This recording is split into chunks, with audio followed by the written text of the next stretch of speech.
I think that's the camera person saying Yes. we're starting. Welcome to Petrolheadpals. We've got a camera person today. Say hello, camera person. Hello. Camera person, nice. Yeah. Yes, Welcome. we have to say camera person because here at Petrolheadpals we are very politically correct, and therefore cameraman, when it is a woman filming, is not politically Yeah, correct. so you can expect like better quality camera work today. Yes, And and less. no footage of us walking to and from the camera. Yes, because we noticed that came into last week's ever so slightly. Yeah, a little bit. So hashtag our guy. Hashtag gay car guy.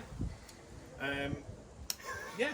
So Talking coming up, of pink things, I noticed that earlier on we had a short clip of us pulling away from our first ever shooting on location. The eagle-eyed viewers then will notice Phil's economical, environmentally friendly Prius had some not so economically, environmentally friendly unicorn pink tape wrapped around the mirror in that shot. Today we see why it doesn't anymore. So- And what else are we doing in today's episode, Phil? well, coming up. In today's episode, we will meet our camera person. Say hello, camera person. Hello. Dan tops up his screen wash. Phil reminds Daniel his car hybrid is not run on AA batteries. Phil uses the word bugger a lot whilst trying to fix his car. Bugger. And other general maintenance on your car. But first, we'll go back to Minifest at Stamford Hall and show you the rest of the things we saw that we ran out of time to show you last time. There was a lot. There were some minis, would you believe it? Decided to try and make the Mini a hatchback. I got a designer from Ford to come and do it. And they only liked the front bit because that was all they could do cheaply.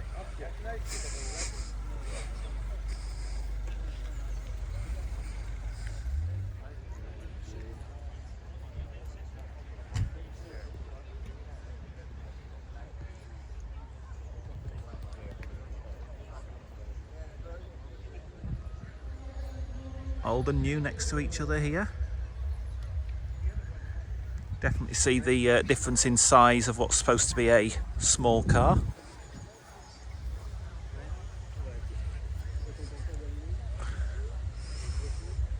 You can definitely see the design inspiration though when you look at the modern one compared to the old ones. However, I will say I do think the older ones have a bit more character than the new ones.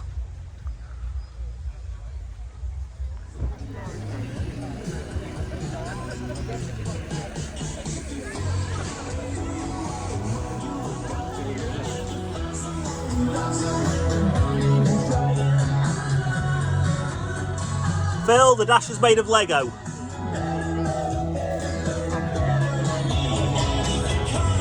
It's got a Lego dashboard.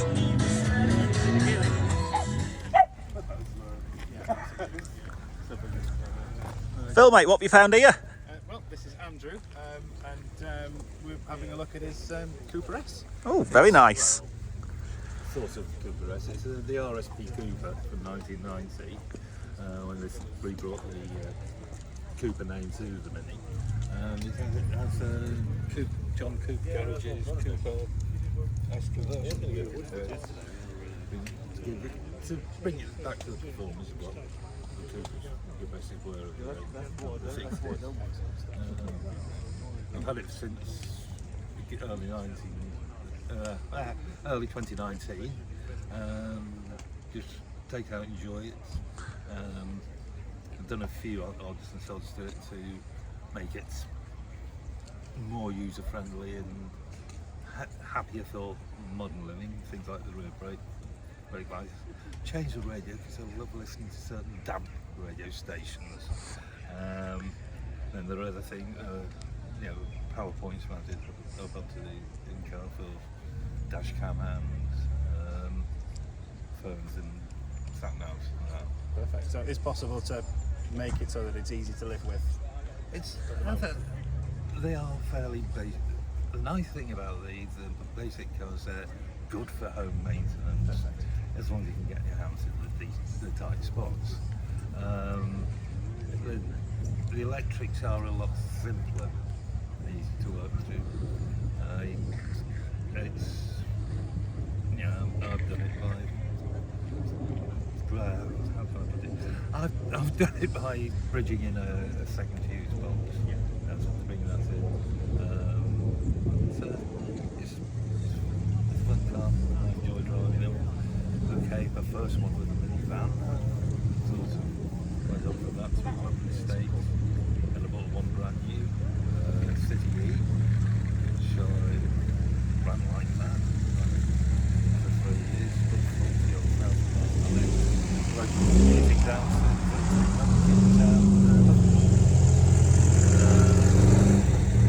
not having this time driving either, so I've sort of got the urge to have another one. They don't This one and bought it. Perfect. Thank you very much. Okay. Thank you very much for that.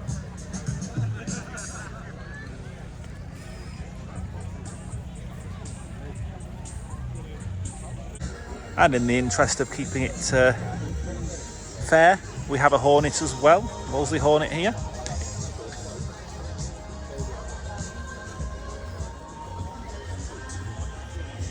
To look at on the outside, you'd think there's not a huge amount different to the Elf, but Phil, can you remember one very interesting thing about the Wolseley Hornet over the Riley Elf? No, I can't. One very interesting thing. Tell me about the badge lighting. Was I going to tell you about what? Badge lighting. Yes, when you put the lights on, that lights up as well. Okie dokie. Hello, Phil Mates. Hello. We've got David and in there, give us a wave, Elaine. And the beautiful mini 40th anniversary edition that David here has had from you. Yes. So David, would you like to just tell us a few bits that are on the limited edition that didn't make it onto some of the earlier minis? Okay, well it's a 99 model. It's obviously 21 years old now, coming up to 22. And on this model you've got airbag. Right. You've got crash bars built into the doors. You've got a super duper audio machine in there. It's pretty good actually.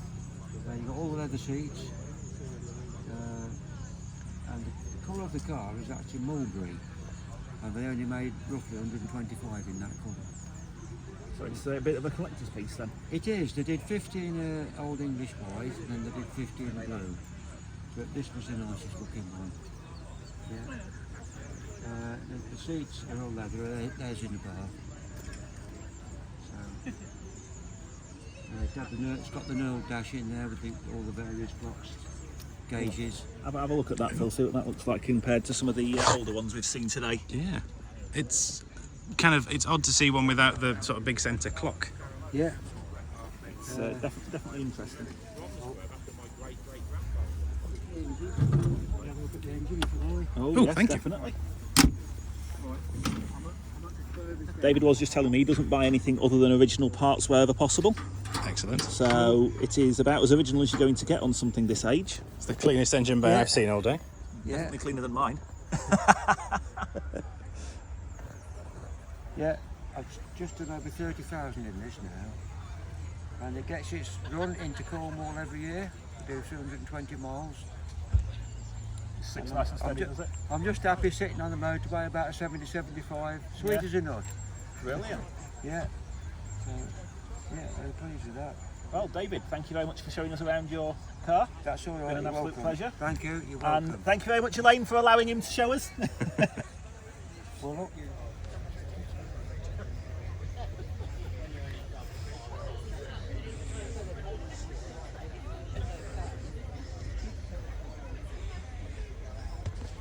Very well put together stand. Clearly playing cops and robbers on the way here today. And another elf.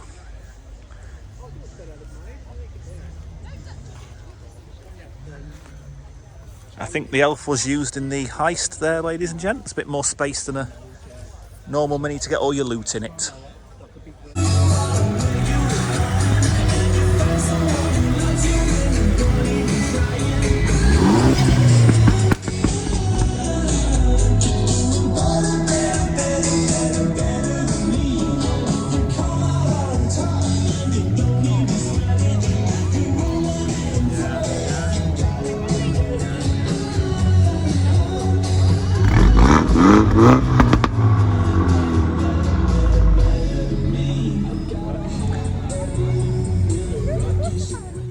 So what's first, Dan, mate? So So first of all, when doing your basic car checks, lift the bonnet. And I will just point out, no, I have not cleaned the engine bay for this particular episode.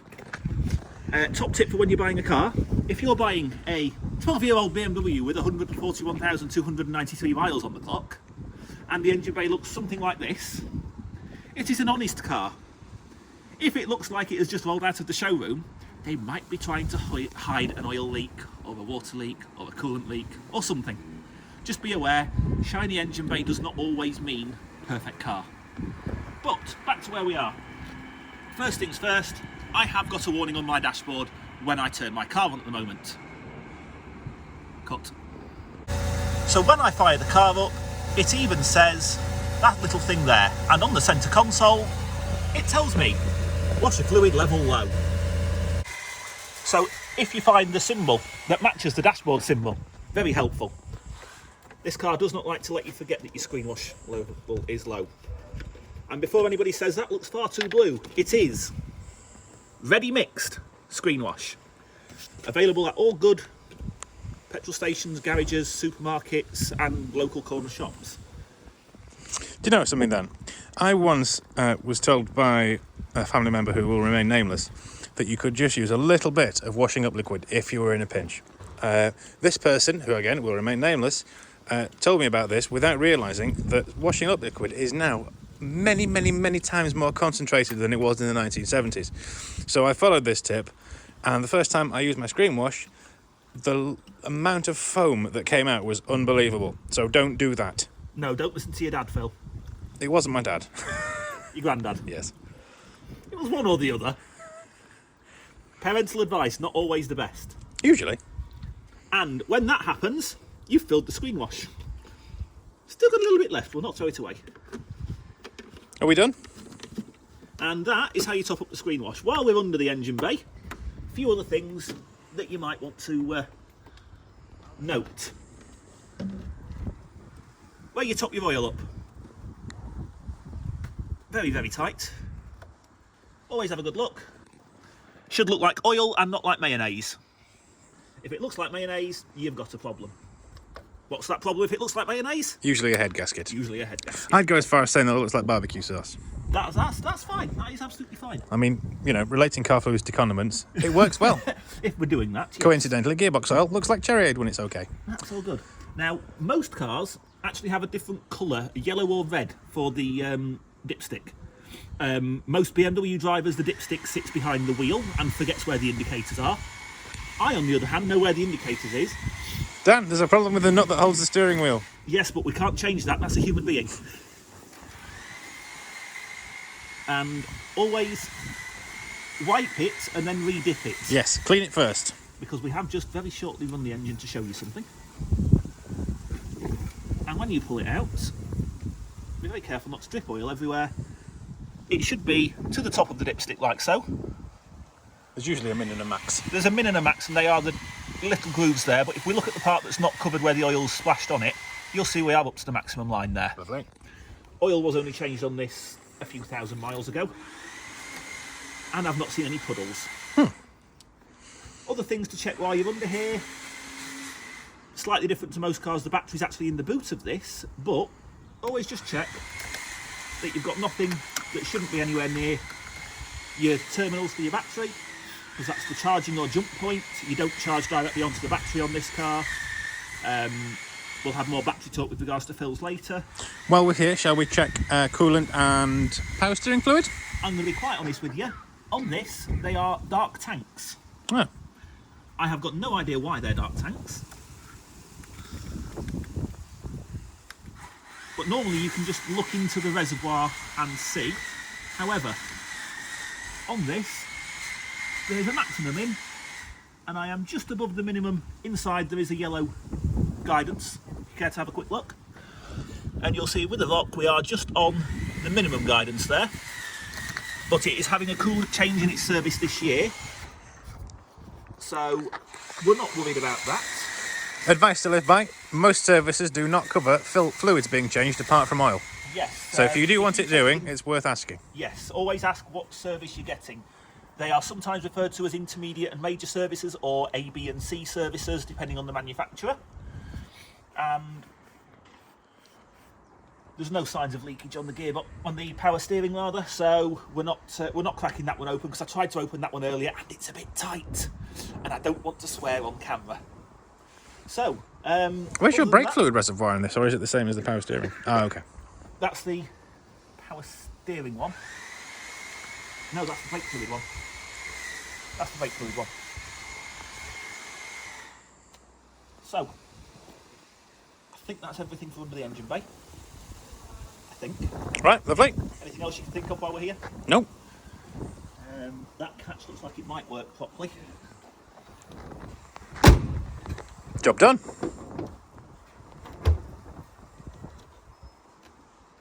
As. I'm not going to risk lifting it and putting it back down again. Perfect. Right. So when you run an old car, you do get little foibles. I was very conscious that this side bonnet catch might not shut properly. You normally have to take it apart, lubricate it up, put it back together. When you're running old cars, these are the risks you've run. That's some basic maintenance checks on mine done. Right. Back to the studio. Back to the studio. Oh, we're there. Yeah. That's good, we don't have to go anywhere. Yeah. Brilliant. So, coming up next is the mirror change on Phil's Prius. Yes. Someone drove a bit too close to my car, and I ended up catching the mirror on something. So we've got to replace it. Yes, and that's because the pink unicorn tape that is currently on it, as fashionable as it is, It was all I had. I'm a dad. It was the only tape I had in the car. it doesn't match the rest of the car. Let's get unicorn And getting your paint code correct for your attachments is always an important thing to do. What we've done on this occasion is we had two options. We could have bought a new mirror, which if I'd gone to Toyota it would have cost about 450 quid, and I would have had to get it painted. What we've actually done is gone on a very popular internet auction site, which of course you all know is eBay, and bought a second-hand part at a fraction of the cost. So this was 75 quid, fully working, and it's even in the right colour. Which is always a bonus. When looking at car parts, brand new does not always mean best, as when a car such as a 2008 and or 9 Toyota Prius needs a new part, going to the manufacturer, there may have been some modifications done to that manufacturer standard part that your car might not have already had done. So buying a second-hand part for your vehicle is one way of ensuring that you generally get a good fit. It used to be the case when we were younger that you could go to a scrapyard and have a wander around and you take your spanners with you and take the piece off that you need, whereas now it's a lot more of a scientific process. Yes, health and safety kicked in. Yeah. eBay makes it very easy. In fact, you can put your car registration in and set it to remember the car that you're talking about, and it'll tell you whether the part that you're looking for will interface with your car or not. No checking required. And that's not even a car specialist website. That is just a generic auction website. You can go onto some of the car specialist sites and look at parts and modified parts even for your vehicle, if that's what you're into. But to be quite honest with you, I think when it comes to parts, I have had to buy a mirror glass for my car. That came from a generic car site, not a BMW manufacturer, because they wanted about £150 for the part, and I paid £12.50 for the part. Well, worth having a go at sourcing it yourself. It only took me half an hour to find that, and I've saved myself nearly 300 quid. Do you know what Toyota currently charging labour? About 50 quid an hour at a garage. So what does it cost for you to do it yourself? Probably, well, I don't know. We don't know how long this is going to take, but, 10 minutes and a bit of knuckle scuffing and some swearing, I expect. I probably do expect some swearing, to be honest, but yes, it's if basic things like this that are just, I'm assuming it's going to be a few screws or bolts. Probably. We'll find out when we get in there. But a few screws or bolts, and you can do this using the tools that most people have lying around the house. We do have more tools than most. We're currently in Phil's garage, and Phil's garage has a lovely little top box here and another box over there somewhere, Yes. wherever it's hiding. I'll go and get my hammers. Hold that thought. Into the Clarkson jar. There we go. Right. I might need a hammer. You might need a hammer, in fairness, but In fact, do you want to bring the viewers and come and have a look at the hammer drawer? I think we should definitely bring the viewers and see what hammers you have in store for us. Yeah, okay. Right. just one more thing before we get sued Yeah. for any more copyrights. What time is it? I don't know, what time is it? Hammer time. Oh, hammer time. Right, and we'll rejoin the action at Yeah. Phil's toolbox. Drills. No, it's not going to be in there. No. Ha!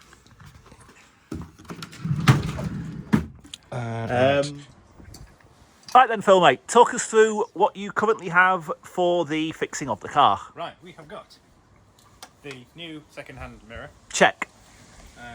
Hammer. Check. Might not need that. We've got socket set, some screwdrivers to remove the trim panels that we need to remove. You can buy trim removal tools, and honestly I'd recommend it because unless you're very careful, there's a good chance that you will damage something. So trim removal tool, good option. And a socket, I'm guessing, because everything else that I've ever fixed on this car involves a 10mm socket, and usually they do. So, Can I just ask one thing, Phil, before we go any further? Yeah. Where on earth did you find your 10mm socket? Everybody else loses theirs. It's true. Well, I keep mine very, very tidily stored away. Right. I think we're going to notice a few other things you do tidily in your garage that I necessarily don't do with my toolbox. Right. Job one. Remove the speaker. Okay, so in Phil's car, it's hiding behind this section here, which has got a wonderful speaker built into it. And in the background, you can see how technically set up we are for recording. Yes. It's Like we said, low budget. low budget. So, Phil, talk us through it as you do it. And at this moment in time, our camera person has turned into a supervisor, as there are multiple tools being used, and myself and Phil Mate always require a sensible adult for adult supervision when tools are being used. If you are as fun as Dan Mate and Phil Mate, you might also want a sensible adult to supervise you when tools are involved. I'm going to guess we might be able to just pull that off. Let's give it a I'm go. just going to zoom in a little bit. Hopefully there's no swearing involved. Thankfully, they've put like a little ledge on here so you can just... Oh, there we go. That was easy. Right, let's put that out of the way. So I'm seeing 1, 2, 3. I can see 2. Where's the third? Point at the third for us. One there. Down there. One there. So we've got three bolts. Yeah. And we've also got the little clips on the back of here that hold this in, which it is very important not to lose. Yes, don't lose those. If you lose those, what happens? You can't put your speaker back in. And we all like speakers. Yeah, and you'll have to go to the Toyota dealership to get your little clips because no one else sells them as far as I can find. Anyway. Right. Was I right? I was right! 10mm. 10 mil. It's always a 10mm because nobody else can find the 10mm. Right. Let's take these off. And that should, I think that's all that's holding the mirror on. So, We'll have a look. We'll soon see.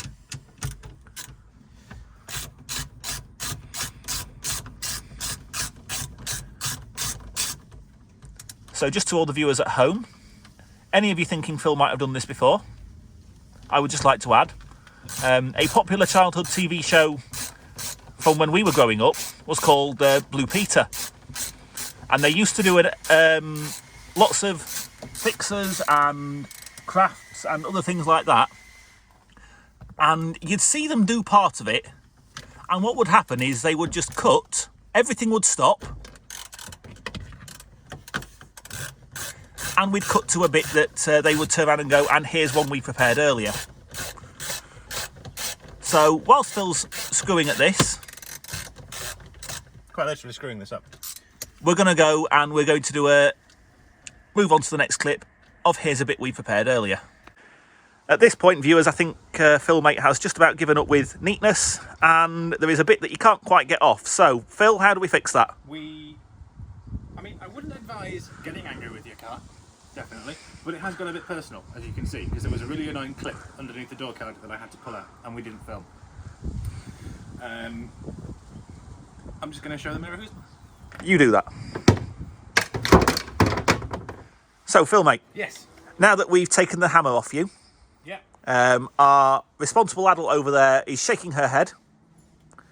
She does not approve of the hammer. Do any women ever approve when we get a hammer out, Phil?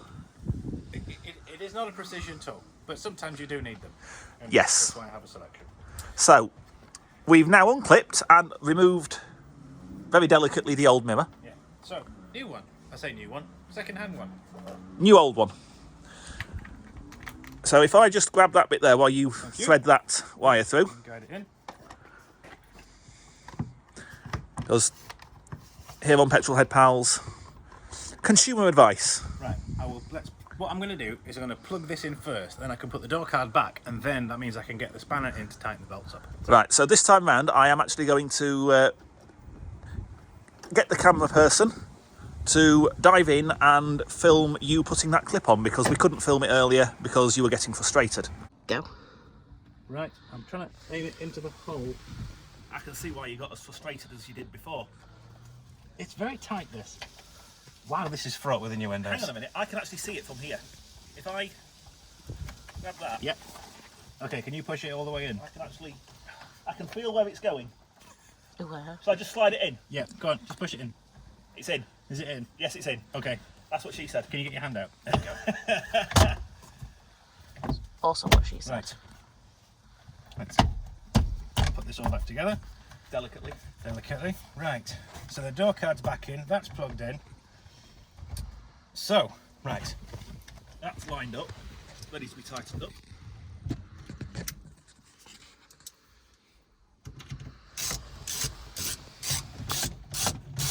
So there was a bit less swearing, and I'm going to say a lot cheaper than going to a main dealer. Oh yeah, and we would have had to pay for the full hour's labour. Yes. As we know from when you used to work at a Toyota dealer, Dan. Yes, I did, and you do get genuine Toyota parts, but when you buy them second-hand off of the interweb, This you is also still get a genuine Toyota. Toyota part, and it won't look out of place on a car that's done 100,000 miles because it does have the It's- occasional little mark on it. Pre-aged, Yeah. or pre-loved, or whatever else it is the internet auction site likes to refer to these things. Vintage. It's not vintage, it's only 12 years old.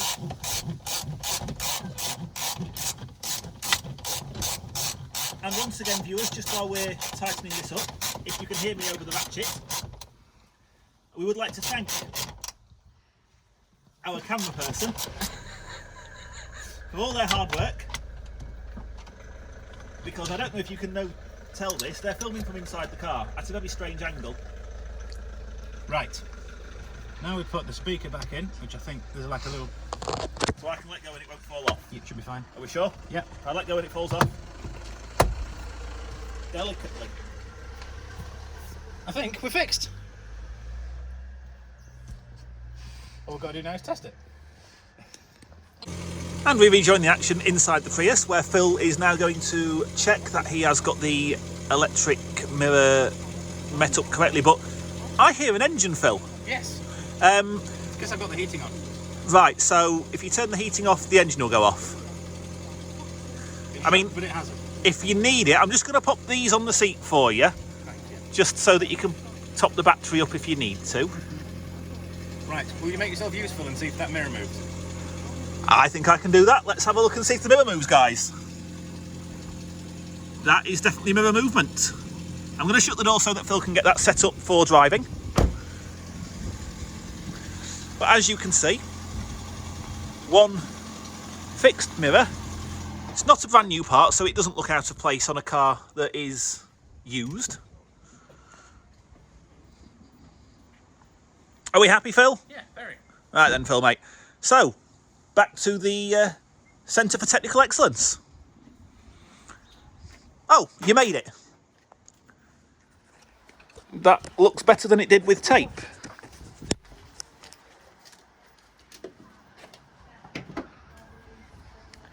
And we're going to do this before we don't do end credits, but thank you very much, Hannah. Our first guest on the show and volunteer intern camera person. And supervisor, yes. Welcome to Toolbox Talk. So, Phil, mate, Yes. we've changed the mirror on your car. We have. We've topped up the vital fluids and checked the vital fluids on my car. For those of you out there that have either been in lockdown and isolation for a number of months and or nearly years now, or for those of you who have done a lot of short running around and are maybe going on a staycation, as I think the hashtag was this year. A lot of people will find themselves driving to these things. So on top of the vital fluids and checking that all the parts of your car that should be attached are not attached with pink unicorn tape. I'm going to keep this just so that we can embarrass you at some point in the future with it, because I'm just going to do a technical zoom here, folks. That wasn't my fault. He says it's because he's a dad. I'm going to keep that for future embarrassment, but a few other things that you should always check before you go on a long journey are Lights. yes, nothing worse than setting off, it getting a bit wet or dark, you pop your headlights on and only one of them works. It won't take you very long to check. It's always worthwhile. Yes, you just turn your car on, turn your headlights on, your hazard lights on, fog lights if your car is fitted with front and rear fog lights. Interesting fact, your reverse lights, go back a few years and reverse lights were not a legal requirement.